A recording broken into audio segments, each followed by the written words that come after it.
What's up, everybody? Nick, Laurel, Justin, up here at Baltimore Gracie Jiu-Jitsu. We're closed for classes right now, but we're in here training a little bit, and we just wanted to shoot a little video of techniques that you guys can practice at home. We miss you guys, all of you guys, and we can't wait to get you back on the mat here with us. Hope everyone's doing well at home. We just want to provide something that you can take a look at so your jiu-jitsu stays sharp. Absolutely. So let's get after it. So these techniques are perfect for combatives, our youth students, women empowered, and master level students. And like I said, as long as you have a little bit of space at home and a training partner, you can totally make this happen. Nothing we're going to do today is going to require any kind of mats, although if you have mats, then you can definitely take it to the next level. So just starting with our basic distance management and clinching. Typically in class, we're gonna have you circle and move and use a lot of space right here so you can keep range of the bad guy. If you don't have a lot of space in your house, just start 2 arms length away right here, and then have your partner just throw a big, slow, fake punch. We can cover, impact the chest, wrap the waist, grab our wrist, and then just practice staying here and tightening clinching.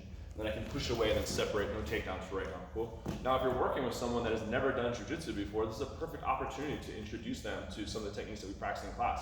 For that, for example, I wouldn't necessarily start with throwing a punch. I might just have them get into the clinch with their head like on your chest right here, wrapping your waist, and just help them kind of like get some conviction in holding. Don't squeeze too tight where you hurt your lower back, especially if the partner's bigger than you. But really just kind of have some good connection, and then from there they can push away.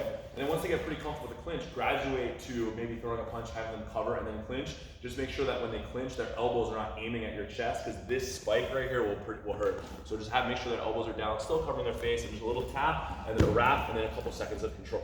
Cool? So a great way to practice your distance management and clinching. Next we have this haymaker punch defense.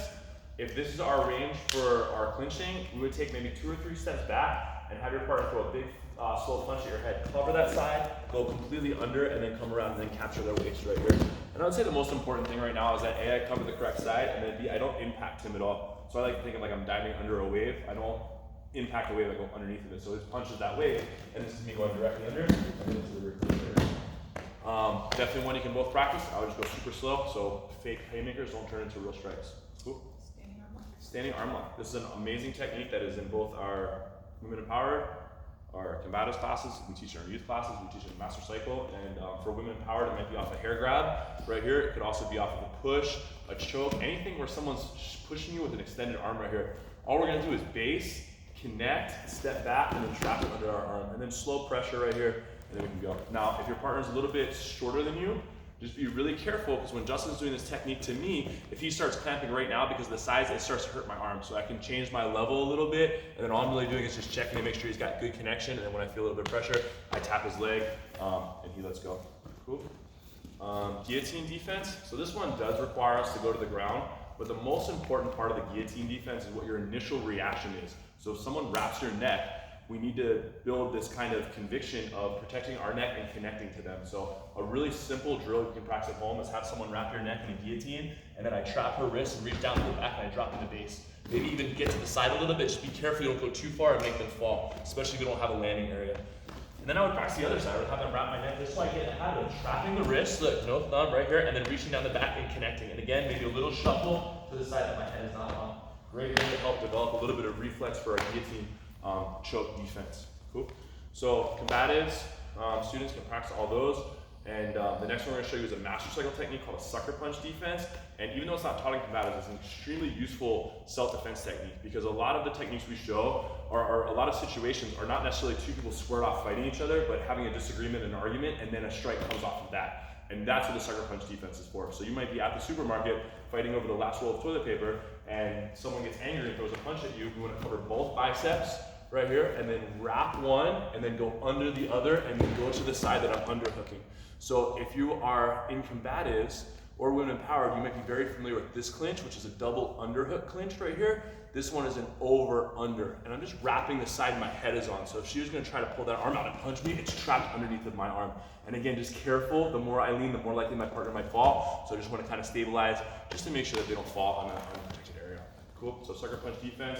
Just slow, I'm here, I wind up, she blocks both biceps, or block both biceps, boom, and then full wrap, and then underhook the side, and then we have this good over-under clinch right there. Perfect? Cool. The last technique we're gonna do is from women power, it's the front choke defenses. Great techniques if you haven't learned these, or if you're in master cycle, you wanna review for your test coming up, or in combatives, you wanna learn some of the other stuff that we teach. And for the front chokes, right here, we're about, where she can touch my neck, and as soon as she grabs my neck, I'm gonna drop in the base, right here, put one foot back, my head is gonna go down and towards my back foot. And then I can get my head free, I can separate and create some distance. So pretty simple technique. We just wanna make sure that we get to the base and then our head comes down and around.